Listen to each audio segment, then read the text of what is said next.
Hello everybody and welcome back to Ty's Cars Book Club, the show where we take a look at Cars books, new and old.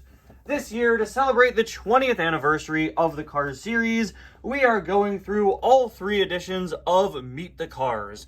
Meet the Cars is one of the most quintessential, most important Cars books out there.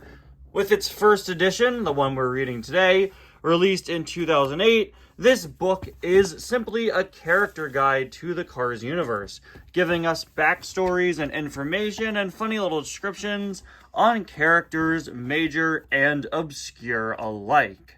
It would have been really awkward if I flipped the page and landed on like Chick Hicks when I said obscure. Thank you, Nick Stickers. You saved me from having to do another take. It has been quite a while since we've read Meet the Cars here on the channel. Last episode of Cars Book Club was in March, which is crazy to think about. I've been so busy, guys. You have no clue how many times I have scheduled in a Ty's Cars Book Club over the last several months. I have tried to sit down and make this video on maybe like 10 separate days. I've had it penciled in for my video for that day, but I've just been so busy with other things. And when this releases, I'll be on vacation. I'll be in Disney World, actually. And I'm recording this the day before I go. And I'm just sitting down and getting a big filming session done where I pre-record a bunch of videos. And, I was like, let me just sit down, get the next Cars Book Club out. Sit down, relax, read a book. I get a big heavy hitter video out. As you can see, this is pre-recorded because I'm pretty sure my review of the Race to Celebrate McQueen Color Changer is supposed to come out before this video does. So yeah, we've been reading about 15 pages each episode, and today we're actually going to wrap it up. Last time we left off on Kevin Racing Tire, and today we're going to wrap it up with the rest of the Piston Cup racers and everything else in the book, going from page 31, starting with Ryan Shields, to the end with page 53. So a little bit more than we've been reading before, but I can really divide this book up equally. So yeah, we're gonna have some fun here. Check this out. And man, let me tell you guys, it has been so fun reading through Meet the Cars, especially reading the comments, because so many of us grew up with this book or one of the other versions of it. There's so much there. This book has such a great impact on so many of us. And as I read these descriptions, I remember every single one of them. So let's see if I remember Ryan Shields. Yes, I remember Ryan Shields. Not even reading it, they talk about how Ryan wears Vuzine contact lenses. Ryan Shields, number 39. Ryan is not only the Vuzine corrective windshield driver, he's also a customer. See?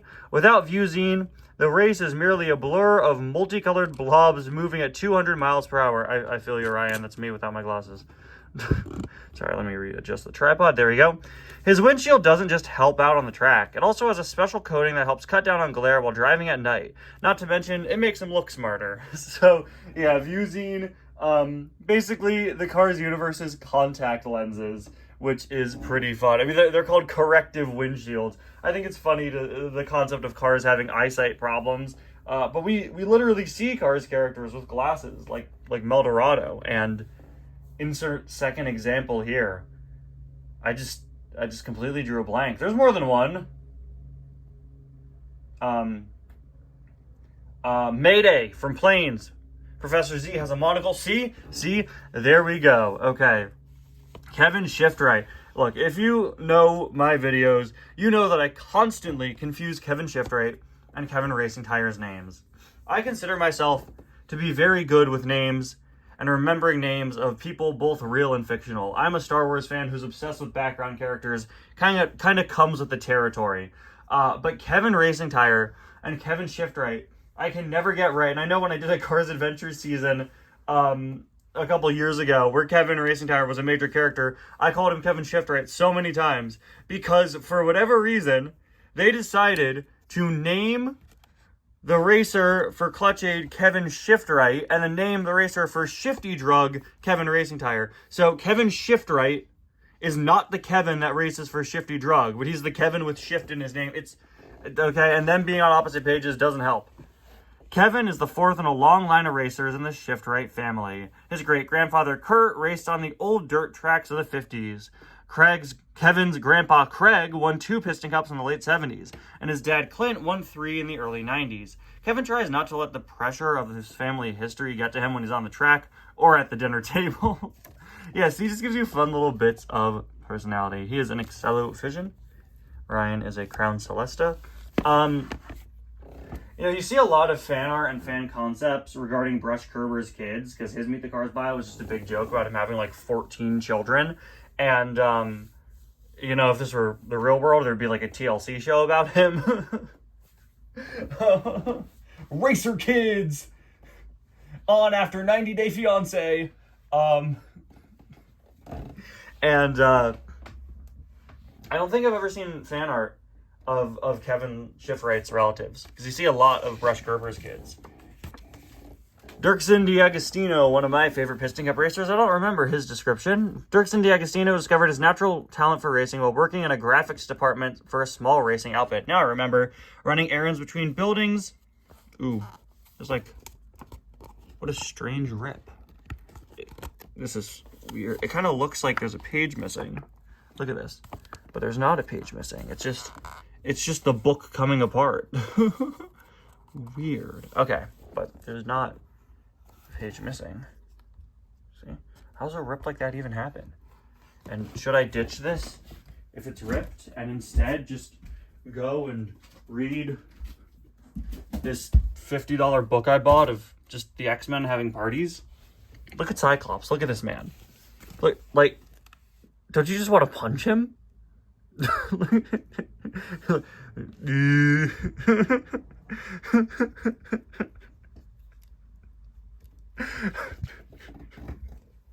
Okay. Guys, I think we should ditch this and go to that. Running errands between buildings, he dodged all kinds of obstacles at insane speeds. One day, Dirksen caught the eye of the racing shop's owner, who fired the young upstart for what he considered reckless driving in the workplace.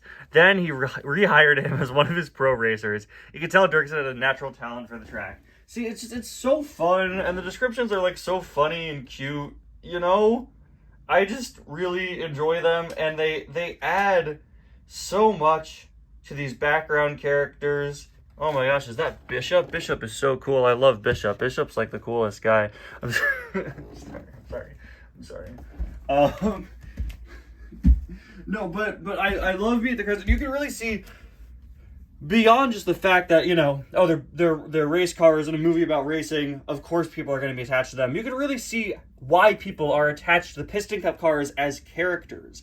The little bit of personality we get from them from this book is like intoxicating. You immediately grow attached to these characters and want to know more about them. I was reading this and I was like, imagine getting like a series of shorts that are the origin stories of these background racers. It would never happen. But like, that's such a fun story. Slider Petrolsky, number 74. Oh wow, he's got a short description compared to Dirksen. Oh, and Dirksen's a Capital Motors. Slider Petrolsky's parents named him Slider after his uncle, famed dirt track racer Slide Powers, who graced the gritty makeshift tracks of the late 40s. Slider wanted to be like his uncle. He started racing at an early age. He challenged postal trucks, taxis, delivery vans, and all varieties of unsuspecting pedestrian motorists. He even raced a police car, but only once. He's also a Capital Motors. Again, you see a short formatted. It's young Slider. He wants to be like his uncle, and so he's recklessly driving all over, and he has to outrun a police car. Boom. Straight to Disney Plus. Like, come on. This one is very cool. Sage Vanderspin. I always remember his because he mentions the Junior Piston Cup, which I think this is what made that canon. And they mention it in 2 descriptions, I believe. Youngest winner of the Junior Piston Cup Pro Series, Sage Vanderspin entered the Piston Cup competition in 2004, already a highly decorated racer. Very cool to have an established year. 2004 was a great year, I should know, I was born then. His favorite trackside activity is dodgeball. Several other racers play with him as well, but it's the Pitties are the toughest competition on the court, says Vanderspin, because they're tiny and they have arms. Love that one. Ronnie Motorco, Spark GT. Greg Candyman. I forgot Candyman is in quotes here. The diecast slide never did that, so Candyman's not his real name. Greg loves his sponsorship, but there's one aspect he's not a fan of, the paint job. Gingerbread brown with candy cane type would likely not have been the first choice of a professional graphic designer. He's a graphic designer? But it was, however, the first choice of the owner's 4-year-old niece. Oh, he's not a graphic designer. They're talking about the graphic designer. Greg also doesn't really enjoy judging the annual contest in which fans build a likeness of him out of real gingerbread and gumdrops. Again, like, there's so much... It really does remind me of Star Wars, right? Where people get so attached to the background characters because they add these little pieces of personality and backstory. But in the case of Cars, it's all jokes, and it's just really endearing. Darren Leadfoot is the last guy you want drafting you on the final turn. Known for suddenly speeding up the end of the race, Darren is one car who won't let anything or anyone stand between him and the finish line. That was 2 sentences. Look at how short his is compared to Brush. Look at how short his is compared to Hall. Like,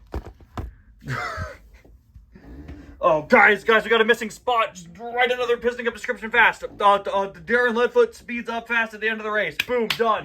No Disney Plus short for you, Darren. I'm sorry. Love you, Darren. No Disney Plus short. He's an Excello Fission once again. Hall Ingas, I remember they established he is from Europe.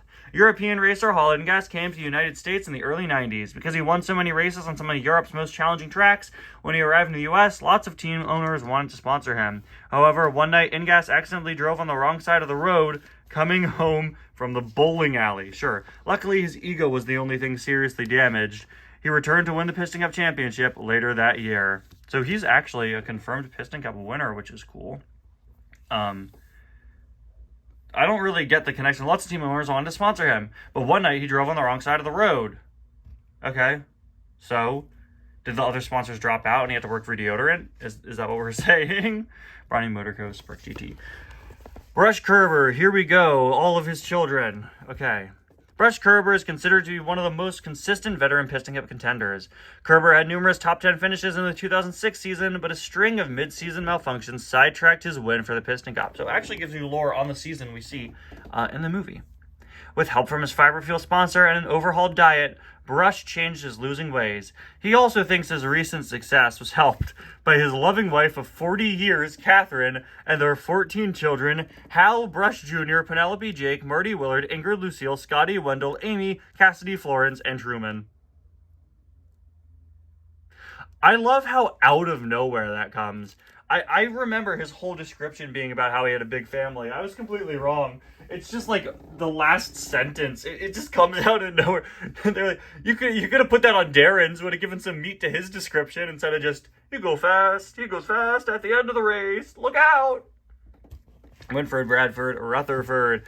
An Ivy League school may seem like an unlikely place to get started in the racing world. Only a couple of years ago, Winford Bradford Rutherford was grill deep in physics books, learning about momentum, velocity, and anything else that would give him an edge on the track. His doctor and lawyer friends at the country club thought he was crazy, but the studying paid off. Winford is now a highly respected Piston Cup racer. He uses his vast knowledge of physics to cheat the wind and outmaneuver his fellow racers, who affectionately call him the Professor. Capital Motors. Again, very cool bit of personality. Again, can't you just see like a short where he's studying and they're like, you want to be a racer? And he's like, I'm gonna do it. could have gotten better. Could have phrased that better. I have a degree in creative writing. I could have come up with something better. You get what I'm saying. And just like that, we are already done with the racers and onto the pit crews. Yeah, that was the day I realized. I think it was the day I was organizing my Piston Cup collection. That's what it was. It took me until 2017 to realize not all the Piston Cup cars were in Meet the Cars. It just never really clicked. And one day I was organizing my collection and I was going to place Revolting there in it. And I was like, wait a minute, he's not in here. Luke Petalwork. Luke was the King's very first pit crew member. I just skipped a whole line. The King's pits may have taken a lot longer with only one pitty, but they were done better. For years now, Luke is dinner at the King's house every Tuesday night, and their wives are in a bowling league together. You think they play with Hall Engas? He's a Nemo-matic propane-powered forklift. Gray. Gray always knew that because of his size, he'd be hauling cargo across the country. Gas, lumber, maybe even steel like his dad. I'm so glad we have lore on Gray the hauler's dad. But he never dreamed what his cargo would be. That his cargo, sorry, geez. But he never dreamed that his cargo would be 7-time Piston Cup champion, Strip the King Weathers. Vehicle type, semi-hauler. It's nice to see gray here. I wonder where the other 49 shades of him are, though. Tex. Tex has been Dynaco's team owner and talent scout for more than 20 years. Sure, he's a smooth talker from the Lone Star State. That's Texas, for those of you who don't know. But he's also a genuine guy with a big heart. He knows it takes more than flash and big talk to win. It takes loyalty, smarts, and a lot of hard work. And Tex ought to know he started Dynaco with just one tiny oil well. Now he runs the largest oil empire in the world. In 1975, Cadillac Coupe de Ville. It's the Dynaco girls. Weird to see 3 of them. We usually kind of see them in even numbers. Well, never mind. I guess there are odd numbers. Those 9 blue-feathered beauties on... this one's going to be uncomfortable to read, man. I'm going to go back to X-Men. I'm sure that's more comfortable. Those 9 blue-feathered beauties on deck at the Dynaco publicity tent are the Dino Cuties. Hated that. They're the last dancers standing after a fierce competition in which the gals lived in a giant dorm and competed on television. In concept, it is pretty funny. I always like that concept, because that does seem like a real thing you would see. On the final episode, Strip the King Weathers picked the winners. How convenient. Oh, never mind. I was going to say, how convenient they're all the same type of car, but they claim they're various models. But they're all Excello. All right. Next. Chick's crew chief. Poor guy still doesn't have a name. Chick's loyal crew chief has been the #1 guy to the second-place race car for over 10 years, through the good, the bad, and the ugly. He longs for the day when Chick will win a Piston Cup so that he will no longer be the second-best crew chief on the racing circuit. You know, I wish that Chick Hicks' crew chief and hauler had names, and it's weird that they don't. But I do think it's kind of funny, because Chick Hicks is so egocentric.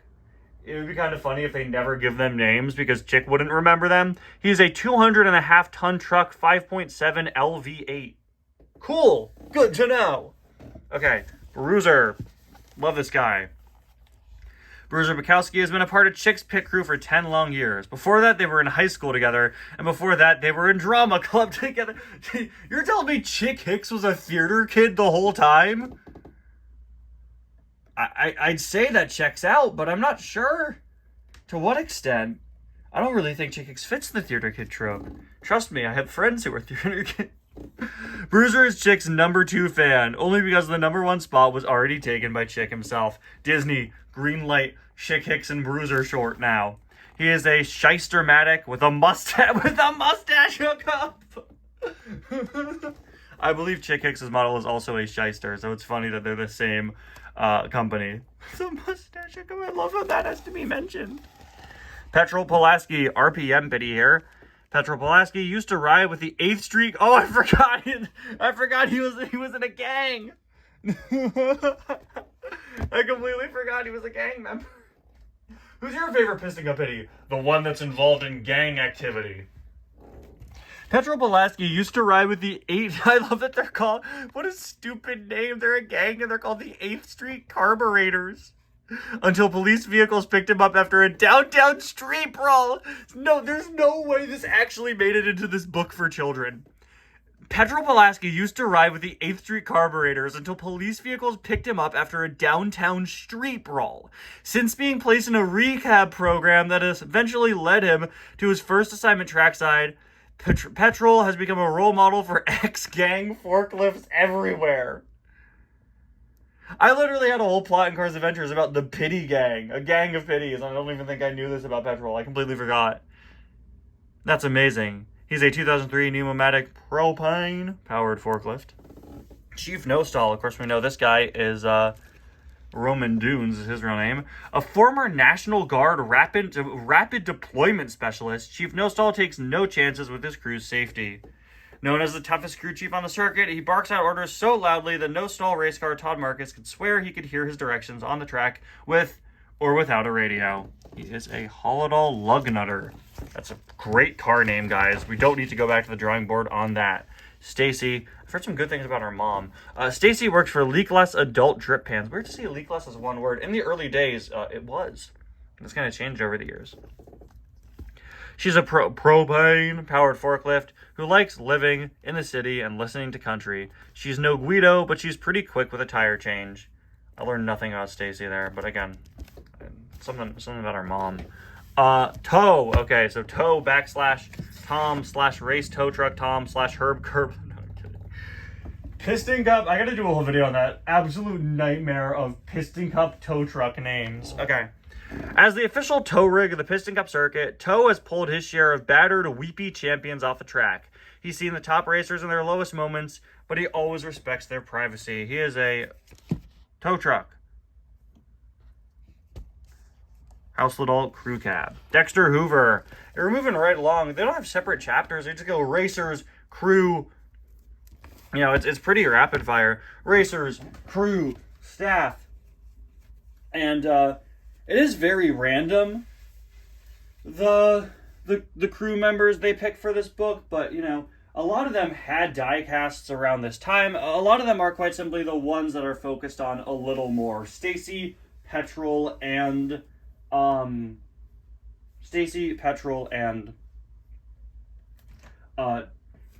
And then I know the next edition, if I remember correctly, adds Jerry Drivechain, Tank Goat Pity. So just kind of the pit crew members that have a little tiny bit more screen time than the others. But now we are on to the crew, who all do have pretty notable roles, other than Tom, who you don't really see in the film well. As a youngster, Dex dreamed of being a real racer, but a 4-cylinder compact pickup isn't exactly designed for the racetrack. Dex found a way to put himself in the middle of his favorite sport, though. He climbed the ranks from selling pennant flags in the stands to become top flagman on the circuit. His caution flag pattern is a thing of beauty. If it weren't for Dex, the races would never start, and they'd never end. He's a Pablo Loco 4-cylinder compact pickup. Up next, we got Tom, Race Official Tom, not to be confused with Race Tow Truck Tom, who's called Tow in this book. Are you confused yet? Don't be. I said not to be confused with. Come on. Tom is a Piston Cup race official, but that doesn't mean he's not a fun guy. Yes, I distinctly remember this. His whole thing is just pranking other cars. Sure, rules and regulations are important to him, but he always enjoys a good joke or a fun prank now and then. He once switched the signs on entrance C44 of the stadium with C45 to temporarily confuse his fellow race officials. The prank worked like gangbusters and everyone had a good laugh, except Tom, who felt guilty and reported the incident to his superior. He's a Remy Runabout orbit. You know, if Tom were really somebody who pulled pranks, if the internet's told me anything, he would never feel guilt and end up, like, severely injuring people for the views and then get arrested. Remember when pranks were funny? Remember pranks before YouTube pranks? That's awful, man. It's like... I gotta put that in the next Cars Adventure season. Race Official Tom. See, now I'm getting confused. Race Official Tom starts a YouTube prank channel and starts kissing people in public without their consent and claims it's a social experiment and goes to jail. Charlie Checker. Remember, there was a guy who was arrested recently who was just running around putting, like, needles with nothing in them into people. Like, dude. Oh my gosh, there are awful people out there. Like Charlie Checker. This guy probably sucks. I'm kidding. Charlie Checker is a Piston Cup's official pace car. Charlie wears his amber lights with pride. He's not what you'd call a horsepower champ, but he doesn't mind. After all, he's always in the lead and nobody passes him. That's exactly how he likes it. I love that he has the exact face his diecast is making with the really strange mouth shape. He's a Capital Motors 2004 Econ 6YL 3.0 liter. Marlon Clutches McKay. When you're cornered by a mob of ferocious paparazzi, there's no other superstar you know that I'll be your... Wow, okay, cool. There's no one better to call than Marlon Clutches McKay. A 20-year service veteran whose time was spent largely at an armored troop carrier, he traded in his bulletproof glass to pursue his dream of becoming a motor speeder at the South security team leader. Hey man, we all got our dreams. He loves nothing better than locking grills with nosy camera sidecars and personally showing them the exit. He is a Capital Motors. And now, of course, we got Marco Axelbender, Never mess with Marco Axelbender. The former ATF pursuit vehicle received a presidential commendation when he blew out 3 tires during a high-speed pursuit, yet he still managed to catch the assailant on nothing but rims. Today, he treads safer roads at the Los Angeles International Speedway, arresting scalpers and turning away the riffraff. He's an Emeryville Inca. What? These guys are so cool. I'm just thinking, because the Piston Cup security cars are some of my favorite characters to joke around with in Cars Adventures, where we've made them this little trio of, like, total goofballs. And, like, these guys are hardcore. I like how hardcore their lore is. And they're like, yeah, but nowadays they do this. And you see that in real life. A lot of people that work security previously did do stuff like military work or higher-end government work. And, they're still kind of in the field, but you're doing typically typically less dangerous stuff. Then we have Brian Park Motors, whose name has a colon in it. My body has a colon in it, but my name doesn't, so I'm kind of jealous of this guy. So Brian Park Motors, I completely forgot, because I'm pretty sure the diecast was only released internationally, so do we even see his name on the name tag for the diecast? I'm not entirely sure. But Brian Park Motors is a very interesting car, because he's the type of character who's very, very cool in the movie. He's kind of more famous for how much of a nightmare it is to get his diecast. The guy was only ever released, I believe, in Australia, and has had re-releases canceled 2 or 3 times. He's supposed to be out in like 2018, 2019. He just never did. Brian thought it would be fun to sell antenna balls at a racetrack for a summer. The problem is, that summer was 10 years ago. He'd hoped to start his singing career in September, I remember this, but one thing led to another, and his part-time job became his career. But Brian enjoys the excitement of the racetrack, and sometimes when he's calling out, "Get your antenna balls here," that's what he says in the movie, good job, over the roar of the crowds, he likes to imagine he's belting out a classic show tune over the cheers of his adoring fans. P150 Courier, 4-liter V6. Brian, go out and live your dream, man. If Marlin could do it, I think you could too. Okay, now we're on to the pressing, and really should have chapter designations as we go from group to group to group. I think the Cars 2 edition, the Cars 3 edition, do split up these characters, as they probably should be. Yes, they're all race-related, but, Yeah, now we're on to the press cars. Daryl Cartrip, DC. I don't remember them calling him that, but that is his initials. Those are his initials. Is a Southern gentleman, an ex-Piston Cup champion, and he knows what it takes to win. He's in the booth with Bob Cutlass for every major Cup event, calling the play-by-play and adding humor and personality to the commentary. But when the racing flag drops, he's all business. That is, until he shouts his signature boogity boogity boogie. Let's go racing, boys. 1977 Monte Carlo. Bob and Daryl are 2 of my favorite Cars characters. I just think they're so fun. And I think that Daryl has one of the best descriptions in the book. It's not overly jokey, which as much as I love the funny description, sometimes it can be a little annoying. The description is all a joke when you want legitimate character information. Typically, they strike the right balance. But I think Daryl's perfectly combines his backstory, who he is in the movie, and just like what he does. I think everything here blends together very well. Bob Cutlass down here is a world-renowned sports announcer. He's covered every sporting event from tractor pulls to monster truck rallies, I forgot that, including the last 3 auto games. But he's most famous for teaming up with former Piston Cup racer Daryl Cartrip to announce Piston Cup racing on the Racing Sports Network. You guys want to put racing in that sentence again? Jeez. Bob Cutlass is the voice of reason to Daryl's enthusiastic and colorful commentary. He's a 1988 Saxon GTSC Grand Touring Sports Coupe GHI semicolon 3-liter inline 6, 255 horsepower HPE at 6,600 RPM.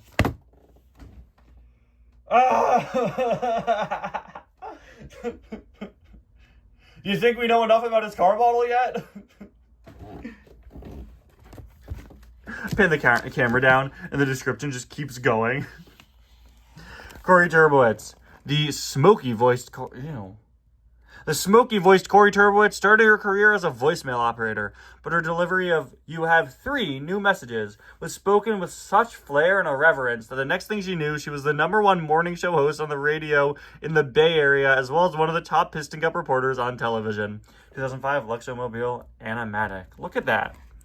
Look at those rearview mirrors. Do you see those, Mattel? Do you see those? That's what Corey Turbowitz looks like. Did you know that, Mattel? No?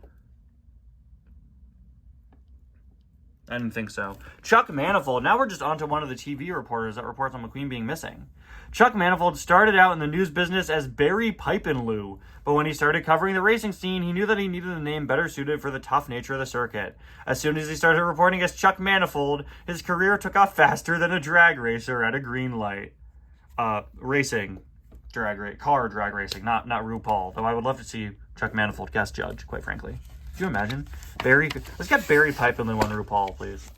Skip Richter has been reporting about the racing scene for years. After doing volunteer radio broadcasts of race day action in college, he got an internship at a local television station. He soon made his mark with the launch of his weekly race recap entitled The Race Machine, which can now be seen in 23 cities. He's a Brawny Motorco Shindig SR. I really like how each type of character has a fitting story. You know, some of the press cars, he started out doing, reporting in college, and a lot of people will work for college radio or TV services who want to get into media production, I really like that. Chuck Manifold going by basically a stage name. I just really, really like how they incorporated these sort of different backstories that fit the professions. Tim Rimmer, Integrity.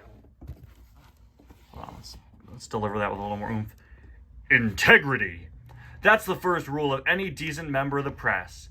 Tim Rimmer is not a decent member of the press, though. He's a tabloid photographer for a local supermarket rag, but even Tim wouldn't give Chick Hicks the satisfaction of having his photo taken while he celebrated his stolen Piston Cup win. Most of these descriptions talk about the character before the movie happened, so it's interesting to see one that specifically mentions a scene from the end. Chuck Choke Cables. Chuck Cables hails from the Midwest, but somehow found himself in California covering the biggest race of the season. A live telecaster for 20 years with the Plainville Pavement Press. That's amazing. He recently made the jump to RSN, Racing Sports Network, and became one of the hottest not-so-minivan cams on the news team. Pablo Local Lugnutter. Still don't know why he's called Choke. Why his nickname is Choke. And you know what? I don't think I want to know why this guy's nickname is Choke. I think we'll let it be there. Hauser Boone. Hauser Boone was the first photographer to coin, I love this one, the now famous phrase, "Show us the bolt." Now, all the photographers look very similar and could easily be confused with each other, so I really like having, these little bits of personality. Now, you'll always remember Hauser Boone is the "Show us the bolt" guy. He called it out last season at a press event, and Lightning McQueen actually turned right towards him and flashed his $1 million lightning bolt. It was indeed a proud moment for Mr. Boone. If only he'd trademarked the phrase, he could have retired 20 years earlier. He said, Crown Celeste, wait a minute. He could have retired 20 years earlier if he trademarked the phrase. Was this written in the future? It says if he trademarked the phrase, he could have retired 20 years earlier, 20 years ago. Cars came out 20 years ago. Does Hauser Boone's description take place in 2026? Okay, goodbye, Hauser. And now, see, another new category. Now we're moving into fans with no setup, but it's okay. As we make our way to the final pages of the book here, what we have left are several fans, starting, of course, with Mia and Tia. Mia and Tia haven't missed a race in over a year, but they'd be the first to tell you that they are not race fans, but Lightning McQueen fans. Painted in his signature red and covered in McQueen signature... Blah, blah, blah, blah. Can you guys tell it's 9 a.m. and I have to record 5 videos today for my vacation? Covered in McQueen stickers, the girls scream like crazy when their hero races. They scream like crazy when he poses for photos, and they scream like crazy all the way home just thinking about him. 1992 Mazda Miatas. I really love that they're not race fans, they're McQueen fans. That's great.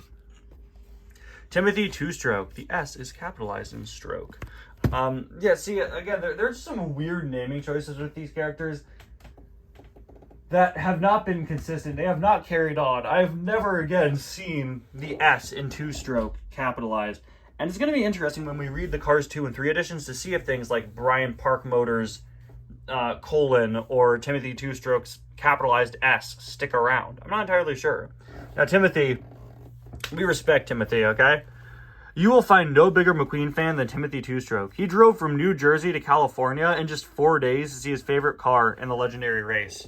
I live in New Jersey, okay? A plane ride to California takes 6 hours. So, yeah, long time driving for Timothy here, okay? And I just think it's really funny that he accomplished what McQueen couldn't. At the speed he was driving, Timothy shouldn't have been watching the race. He should have been in it. He is an Emery craft. Again, that is a reference to Emeryville, where Pixar is located. Kit Revster. This guy's interesting because he was one of the only characters here to not get a diecast until much later. I think 2015 he came out.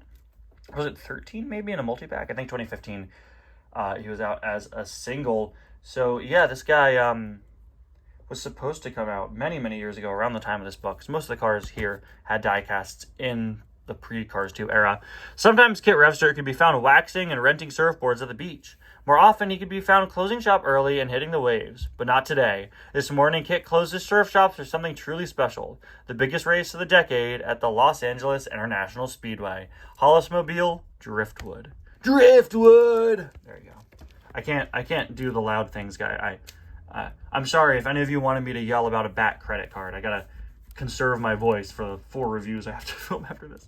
A mild-mannered homemaker by day, Polly Puddlejumper has rooted for the king ever since he blew past her on the outskirts of Placerville one summer afternoon in 1989. No one knows about her secret crush, and she plans to keep it that way. We respect Polly Puddlejumper. Good for her.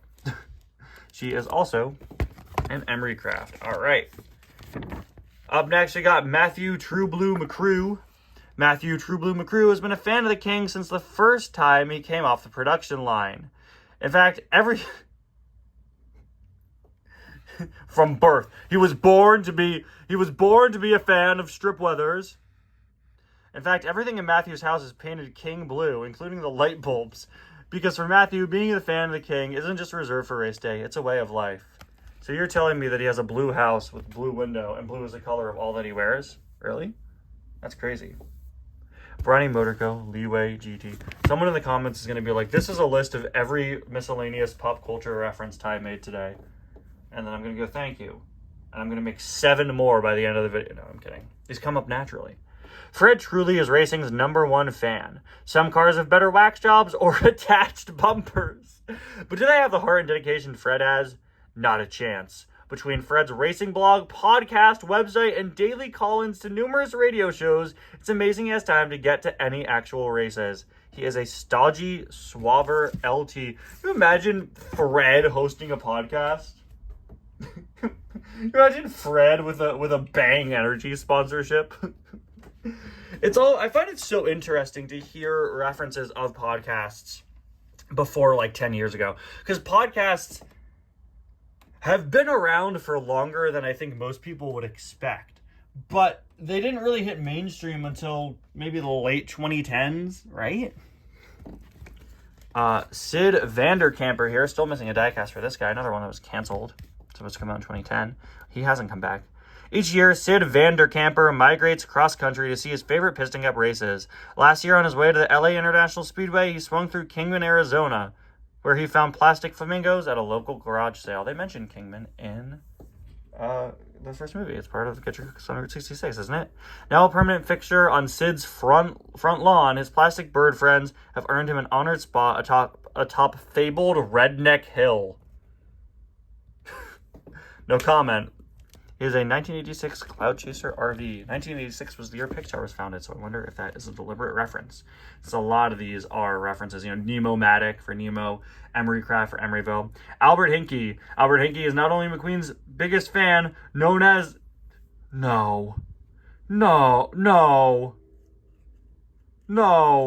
Known as Buffet Master among his friends, Al can guzzle 2 gas stations worth of fuel in one sitting. He's the biggest and best friend anyone could ever have. 1985 Box-O-Matic Travel Bout 4XL.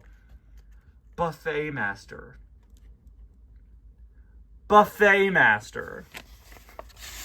Buffet Master. RM. Okay, this is interesting. Of course, his diecast named him Doug RM.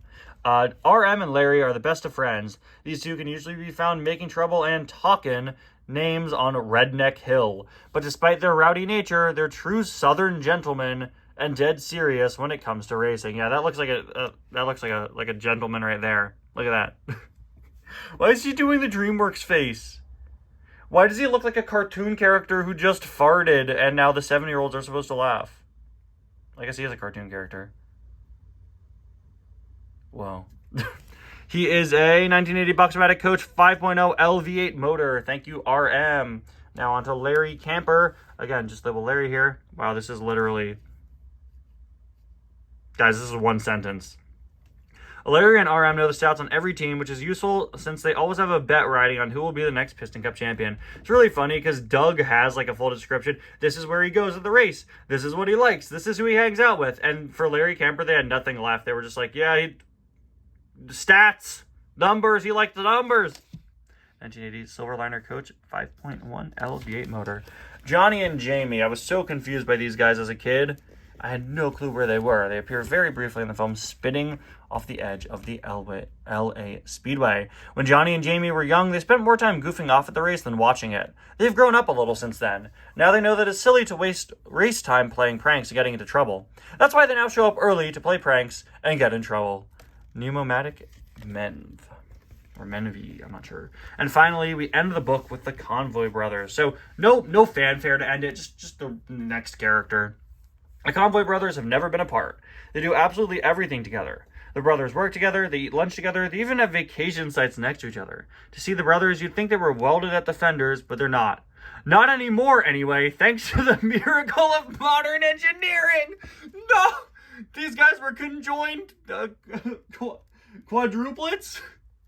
Silverliner Bears makes. Man, this book pulls some insanely... Oh, I dropped a Mini Racer. No. Sorry. Mini Racer GRC McQueen just fell off my shelf. This book pulls out some really funny, unexpected jokes sometimes. And we end with Luigi, Doc, and the alarm clock car for some reason. On the back cover, I know I showed the book jacket before. So on the back cover, we have McQueen and some of the racers featured. But man...